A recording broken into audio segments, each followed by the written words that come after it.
So guys, good morning. Susunod pala tayo seatbelt. May radar dyan. So welcome na naman sa isang vlog. Ngayon same pa rin, beach camping arc gagawin natin. So antabayanan nyo. Magagas lang ako, then kuha ng kape, then kura na tayo. Dito nagsimula ang lahat. Napansin ko ang kapaligiran aking tinataak ay kay ganda. Nang bigla na lang akong napaisip, ano kaya kung ipakita ko sa lahat kung gaano kaganda ang ating mundong ginagalawan?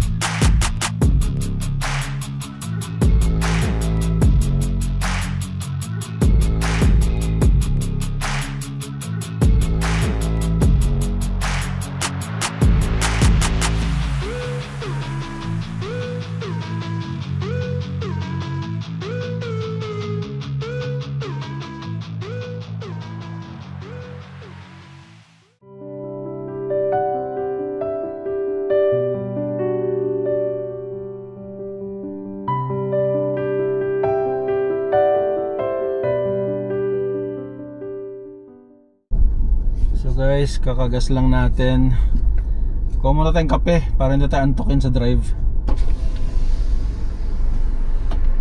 Yes, hello, good morning. Hi, good morning. So turn right onto 65B Street. Turn right daw. Tara na guys, nakakuha na tayo ng kape. Ang problema, ang hirap kong kumuha ng pambayad ko kasi yung wallet ko nandito sa chest bag ko, tapos naka-plastic siya, naka-ziplock. Kasi nga dagat yung pupuntahan natin, baka mamaya mabasa. Huwag naman sana. So let's go!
Guys, in 400 meters, slight right. Nawawala tayo kasi nga dito tayo pinanood sa may anong tawag dito, sa may port, in which dyan lang naman sa likod niya, kaso lang nga bawal daw, inaccessible.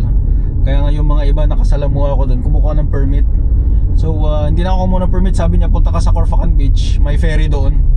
Okay, punta na tayo. So yan, may Corniche na sign. In 200 meters at the roundabout, take the third exit onto Cornish Street, S104.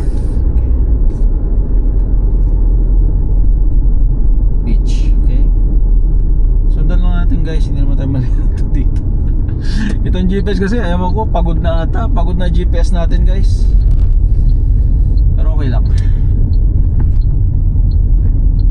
Dito pala yung main beach park nila rito. Corfacan. Nakikita nyo guys, Corfacan. Ganda.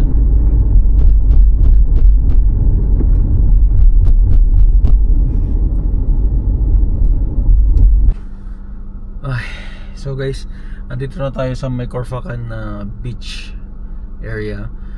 Ito yung designated na beach nila dito. Kasi yung pinuntahan natin nung kamakailan na vlog natin, yun yung Secret Beach. Ito naman, ito talaga yung designated na beach nila. Then andito yung ferry mamaya na nasasakyan natin papunta ron sa island. So antayin lang muna natin. 9 o'clock operational na, 6:30 pa lang. So diyan muna tayo sa dagat, picture then tambay-tambay, okay?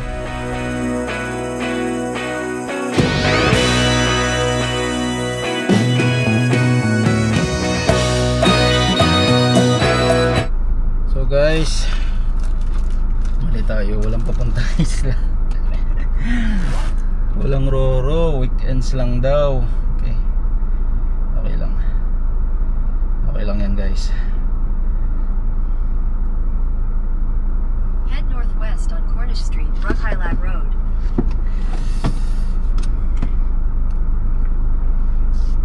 Okay lang yan. May rason lahat kung bakit nangyayari mga bagay-bagay. Tara, let's go to the Head Heart Beach. southeast on Cornish Street, Rockhighlag Road. So guys, ewan ko kung saan papunta to, pero nag-off-road.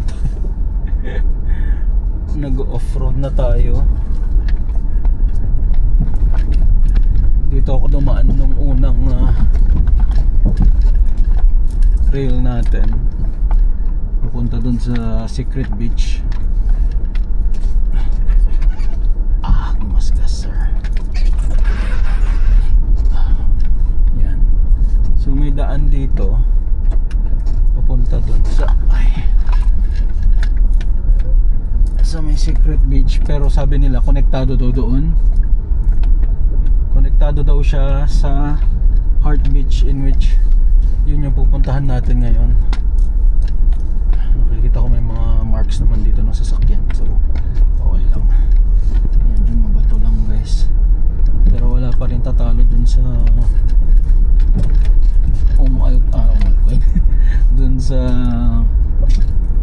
Ras Al Khaimah, dun sa Wadi Nakab na papunta doon sa may trail starting point. Ito medyo okay pa, medyo patad pa. So naka-gear up na tayo guys. Akit lang ulit tayo doon sa inakyatan natin papunta doon sa Heart Beach. Heart Beach, Secret Beach. Sabi nila kasi konektado lang daw din yun eh. So tara, check natin. Kayo guys.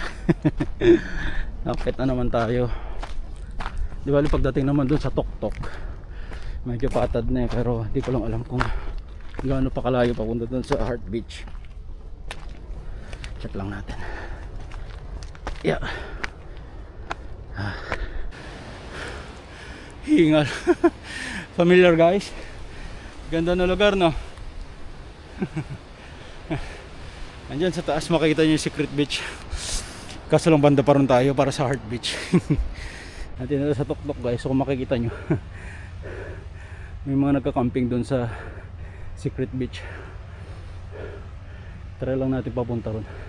Alam ko dyan yung Heart Beach eh, itong trail na yan. May camp din sila. May tent din sila. Ganda. Diyos ko. So todo hingal tayo guys. Grabe yung akyatan doon. Sana yan yung trail papunta doon sa Heart Beach. Nusundan lang natin yung trail. Papunta tayo dyan, banda dyan.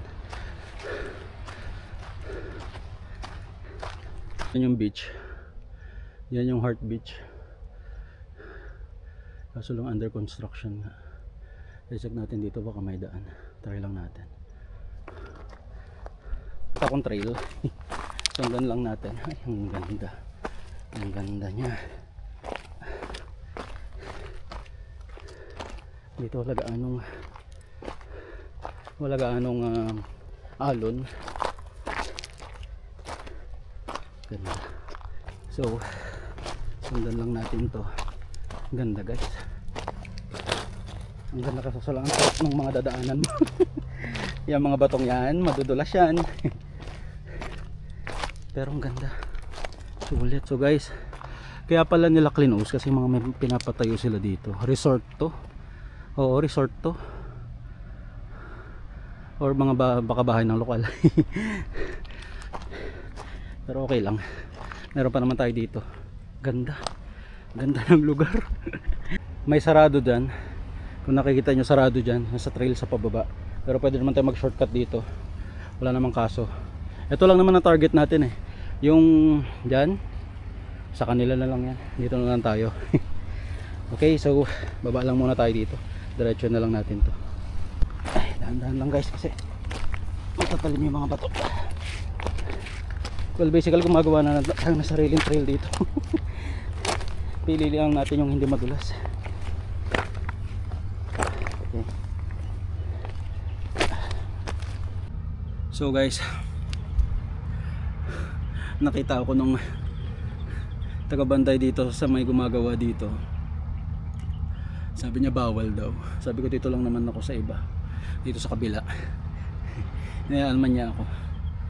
Pero dito na lang siguro tayo maglatad ng tent natin para may mahigaan tayo pag mainit na. Dito lang siguro sa likod. Lumalabas na si Haring Araw guys. Ay, tanggal ako ng bag. Bigat. Dito na lang ako maglalatad. Lalatad ko na lang dyan yung tent. Okay naman. So meron tong bundok na to para windbreaker, para hindi mainit. Andun yung trail accessible dito.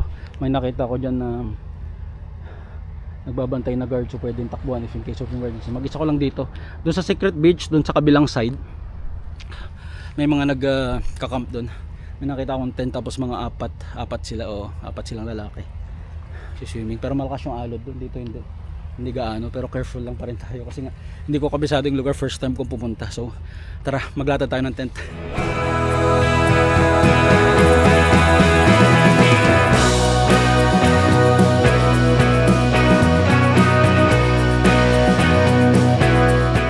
So guys, nakaset up na tayo ng tent. So dito yung tent natin, diba? Tactical naman yung pinagpatayuan natin. So ito yung tent. Merong bundok dyan sa service windbreaker. Exit point natin nandun. Andyan lang naman yung trail papunta ron. Then sa tawid ng bundok na yun, sa bundok, then parking andun. So ito na nga yung tinatawag nilang heart pitch. Kaso lang nga bawal ng dito, bawal na siyang pumunta, inaccessible na siya dyan. So dito lang naman tayo, in which meron naman tubig dito, tsaka okay din naman. So explore lang natin yung lugar saglit. Ganda siya guys, ganda tago. Tapos mag-isa ko lang, nakakatakot pero okay naman. So dalang tayo ng kutsilyo. Ilak lang muna natin, then mag-explore tayo. Guys, medyo mabato lang yung mga dinadaanan natin. Tingin-tingin lang muna tayo dito, mag-inspect lang tayo sa paligid bago tayo tumampisaw. Pero ang ganda, linaw ng tubig, kita ko dyan. Tignan lang natin banda dyan, meron pa papunta dyan, kaso lang hindi ko sure kung ano meron dyan. So kaya natin sulyapan lang natin saglit, tignan lang natin. So may karatula na nandito, hindi ko lang alam kung ano nakasulat kasi burado na siya. Ganda ng lugar guys, solid. Makapag picture nga muna rito saglit lang, saglitin natin.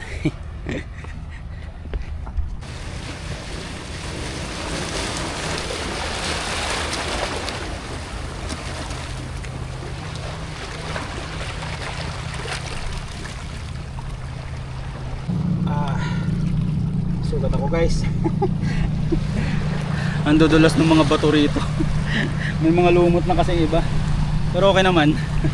Enjoy. Ganda ng lugar guys. Diba? Mabato. Mabato siya. Hindi ganun kaalon.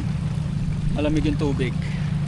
So okay na siguro. Nagpicture kasi ako. Then nadulas ako nung papunta ako dun. Selfie.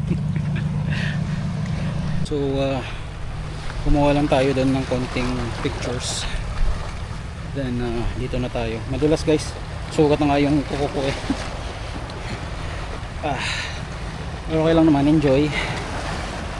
Bali may first aid kit naman akong dala dyan. So takpan lang natin to. Then gora na tayo. Maligo lang tayo saglit. Hindi naman ako magpapahapon dito kasi mainit. Madulas lang guys. Malumot kasi. Balik na tayo sa tent. So may nakita akong patay na ibon. Hindi ko alam kung ano yan. Pero patay siya. Parang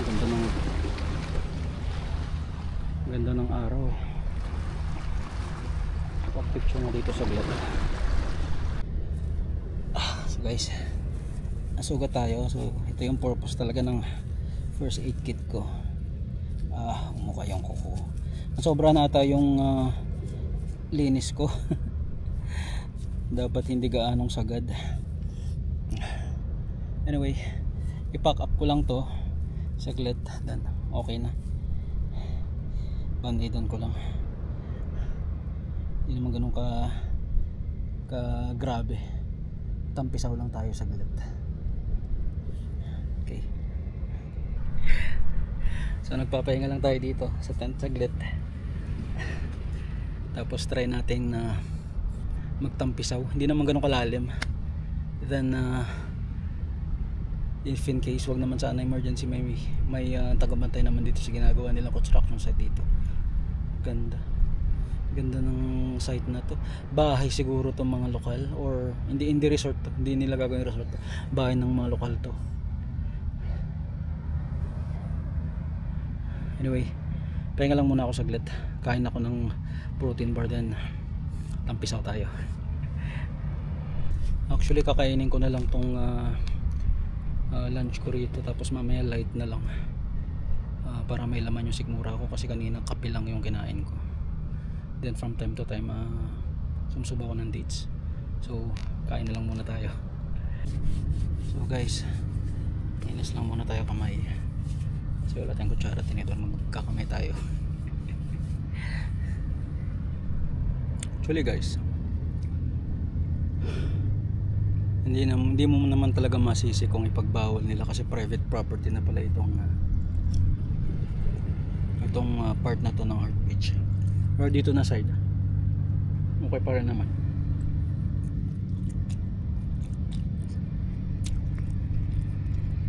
Kaya pala sabi nila dapat magaling ka mag-drive, kasi yung paakyat doon.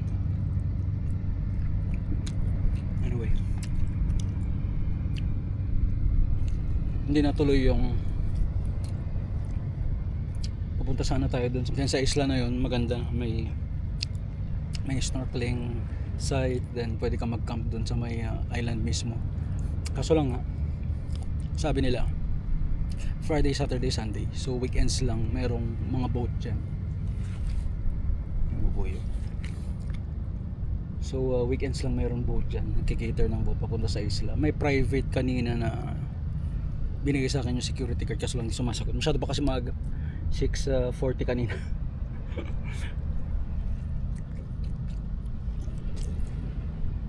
So sabi ko, change of plan, in which napaganda pa nga. Ito solo ko lang, sinisita nga lang ako ng guard dyan, kaso lang sabi ko dito lang naman ako so pinabayaan niya na ako. In which okay talaga, kasi solo ko yung lugar, safe naman kahit papaano, hindi ako mailang. Gaya nga na sinasabi ko, more on nature pa rin, less people, the best, diba? May bubuyog. So guys, kung makikita nyo, andun yung Corfacan na parang ginawa nilang waterfalls, then andun yung Corfacan na amphitheater. So malapit lang tayo sa mga magagandang tourist spot nila dito. Dito lang pala yun. Pumunta na kami dati dyan eh. Pumunta na rin kami dati dyan. Ito pala yun. Nakikita dito. Ito pala yung Heart Beach na tinatawag. Tara, tampisaw na tayo guys. Well, as usual, dito lang tayo sa mababaw. Di pa tayo marunong lumangoy guys. Hindi tayo expert, so dito lang tayo sa mababaw. Grabe guys, kung makikita nyo, ang linaw ng tubig. Linaw ng tubig guys. Doon yung tent natin. Kalagay ko yung tent natin. Dito lang yung dagat guys. Ang sarap magtampisaw. Hindi katulad doon sa sorry, kinat ko kayo. Kung makikita nyo yun, yung bundok na nandyan, sorry, yung isla na nandyan, parang bundok lang siya. Yan yung Shark's Fin Island. Yan sana yung pupunta natin kanina, kaso lang hindi natuloy. So wala tayong magagawa guys. Next time na lang. Weekends i-try natin ito, yung puntahan. Try lang muna natin magtampisaw. Sarap. Kaka-relax man guys, kung gaano kalinaw yung tubig. Linaw.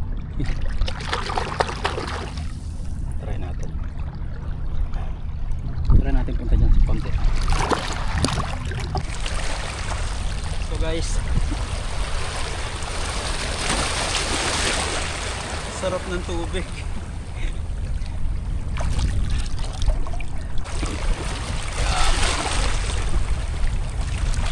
Sarap ng tubig guys.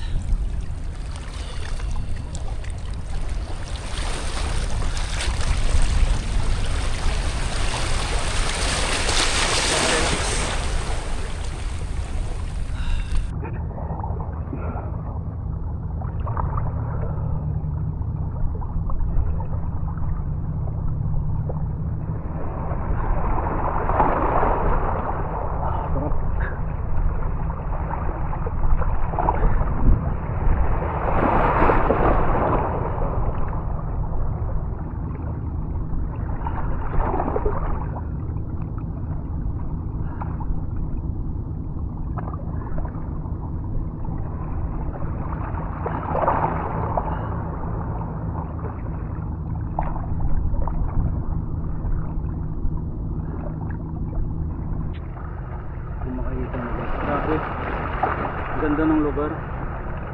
Galis na. Kasi mainit na, mataas na yung araw. May magpapakap na ako. Ayaw kong pabutan dito ng alas 12 kasi mainit. Anyway, kita nyo yung lugar oh. Ganda ng lugar, diba?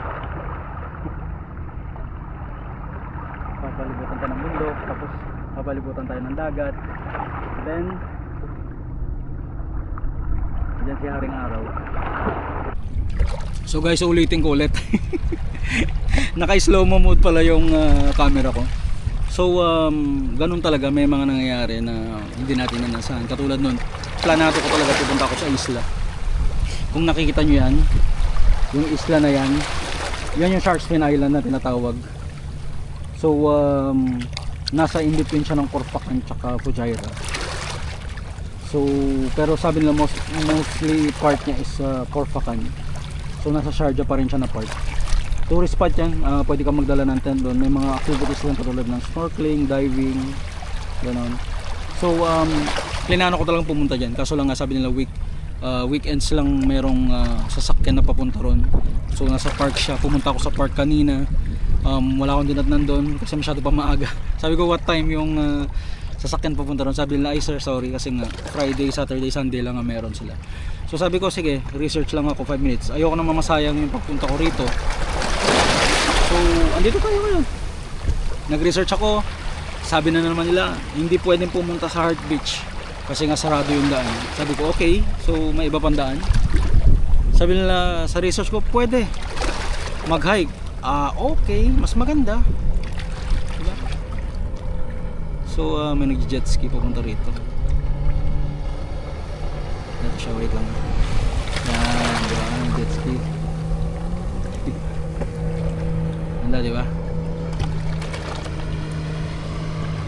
So yun nga, sinasabi ko na may mga nangyayari talaga ganun, kaso lang if ever man may magawa ako, kasi nga andito na rin lang ako eh. Ayoko masayang yung pag-alis ko, pag-gising ko, yung effort ko para mag-impake, yung preparation ko, yung mental preparation ko, ayoko masayang yun. So sabi ko, Heart Beach, walang way kasi nga under construction, hindi naman privatize yung area. Sabi ko may iba pang daan, na-search ko, sabi nila paglagpas mo ng Secret Beach may daan papunta ron. Okay, handa ako. Sabi ko nakahanda talaga ako ng pang-hike. So may mga bagay talaga na gano'n na kailangan mo talaga muna paghirapan. Ewan ko guys, gano'n talaga siguro ako. Kailangan mo muna maghirap bago mo matunton yung paroroonan mo. Pero okay lang, worth it naman guys. Worth it yung lugar, ang ganda. Tama yung sinabi nila, mini Maldives, kasi nga yung bluish greenish yung tubig, tapos secluded yung lugar, ang ganda, diba? So worth it talaga, worth it yung hike na to, worth it yung camping na to. Wala akong masabi, kailangan mo na talagang paghirapan. May mga bagay talaga nung sa buhay, mas lalo ako knowing Glenn, kailangan mo talagang paghirapan mga bagay bago ka makontento or bago ka magkaroon ng happiness. Ganun talaga. Actually tanggap ko na yan, na minsan kailangan ko talagang pag-effortan yung mga bagay bago ko ma-achieve, kasi nga ganun ako eh. Ganun akong tao guys. May mga iba dyan sila easy lang, konting ganto lang, konting ganyan, okay na. Pero ako hindi, ganun talaga siguro ako. So wala tayong magagawa dyan. So tambay lang muna ako dito sa tent, then mamaya pack up na ako. Okay, so kung makikita nyo, may nag-snorkeling na estudyante rito, naturuan siya. Snorkeling, ganda. Snorkeling site pala rito. Actually grab natin yung opportunity, makipswim tayo sa kanila kasi alam natin may tao. Tara. Yeah guys, andito tayo medyo sa may bandang tabi-tabi lang din naman, nandyan pa rin lang naman siya, pero kuwan lang pala nandito, buhangin din, white sand talaga. Actually kaya malakas lang loob kung pumunta rito kasi nga meron yung mga nag-aaral doon. So wala lang akong kailangan gawin kundi punta rito muna saglit, tampit-tampisaw lang muna, then pack up na ako. Wala na, anong oras na? Lagpas 10 na eh.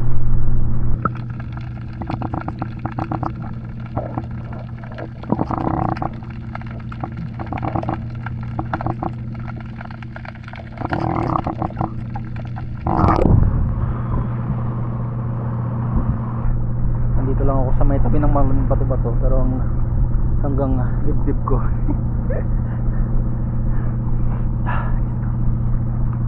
Tampit-tampisaw lang ako, yan okay na ako. Malayo-layo na yung mga kasama ko, wala na, takot na ako mag-isa.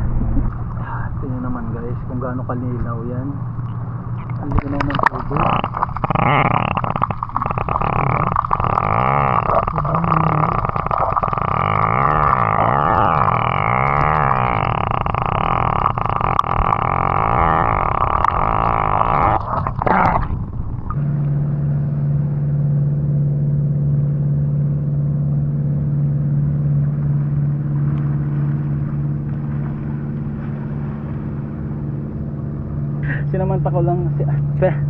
Sinamantala ko lang kasi nga may mga tao doon kanina, if in case of one may masisigawan ako, diba? Pero okay siya, ganda, malinaw.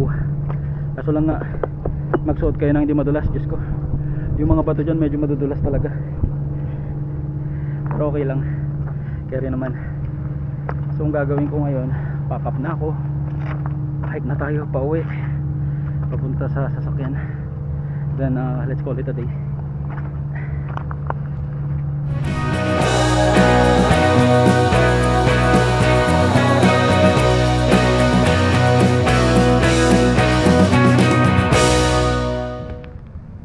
So guys, naka time lapse ba? Hindi. Naka-impake na tayo. Dito na yung mga bag natin, nakasuot na yung mga gear natin. Then chinek ko naman, wala naman nang naiwan kundi memory lang na nasa SD card natin. Sana nga sana nga subaybayan nyo pa rin ako sa mga next na mga adventures ko. Pipilitin ko pa rin ipakita sa inyo kung gaano kaganda ang ating mundong ginagalawan, guys. Maganda siya. Mag-explore lang kayo, then konting ingat, konting research, then mapapatunayan nyo talaga na maganda ang ating mundong ginagalawan, guys. So ito guys, ito ang naudlot naudlot na Shark's Fin Island. At napunta tayo sa Heart Beach.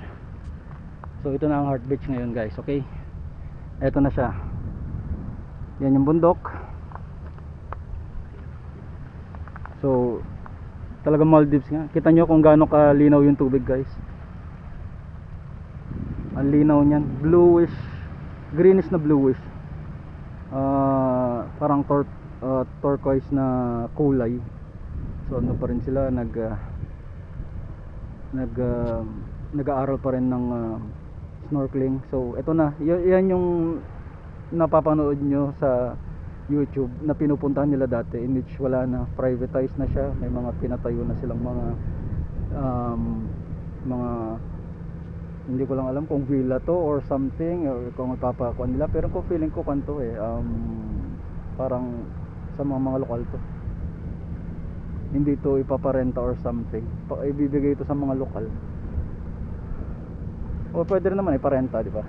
Pero yan na yan pinupuntahan dati, so hindi na accessible.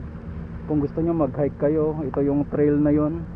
Same din dun sa Secret Beach na trail.